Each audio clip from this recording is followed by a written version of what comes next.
Welcome back tonight. I'm obsessed with speaking up. I'm obsessed with shedding light on a dark campaign that many journalists, myself included, have never fully acknowledged. So I decided to write about it. I'm obsessed with the campaign to destroy the legitimacy of the American news media.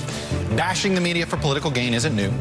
And like so much else in the Trump era, Donald Trump didn't start this fire, but he is spreading it to a potentially more dangerous place. Look, the modern campaign against the American press corps has its roots in the Nixon era. Nixon's angry foot soldiers, upset. You went after Nixon, you didn't get the Kennedys or LBJ. And those foot soldiers included Fox News founder Roger Ailes. And he continued Nixon's fight against the media even after he left office. Ailes' sustained assault on the press created the conditions that would allow a president to surround himself with aides who argue for alternative facts and announce that truth isn't true. Without Ailes, a man of Trump's background and character, without that conditioning of the ground on the right, could never have won. Roger Ailes, in some ways, was the godfather of the Trump presidency.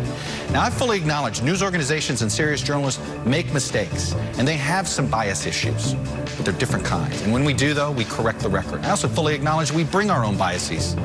The questions we ask, the stories we pursue, they're all shaped by things as simple as geography, i.e. where we grew up or where we live. But Roger Ailes didn't sweat the nuance. He exploited it. And he did it for political gain, attacking the liberal media and creating a mythology of a biased press for political means and for a political end. That's not what was going on here. And what did we reporters do in the face of this cable onslaught, this character assassination on an almost nightly basis that led to the election of the most fact-free presidential candidate in American history? Nothing. We did nothing because we were trained to say nothing. Good reporters know that they have to let the chips fall where they may, and that criticism comes with the gig. Bring it on. We all know that the loudest squealers are usually the ones we've exposed doing something untoward, and that eventually they'll get their comeuppance.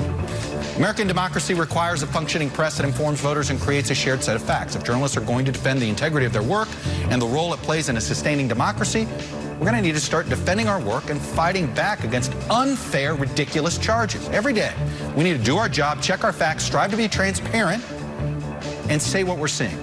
That's why I'm trying to do here. I've seen a nearly 50-year campaign to delegitimize the media for political means.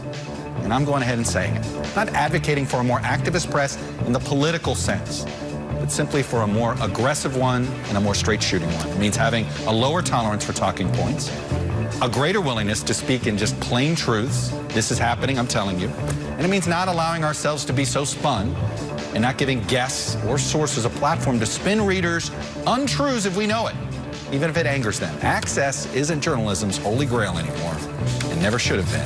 Facts are. We'll be right back. Equal justice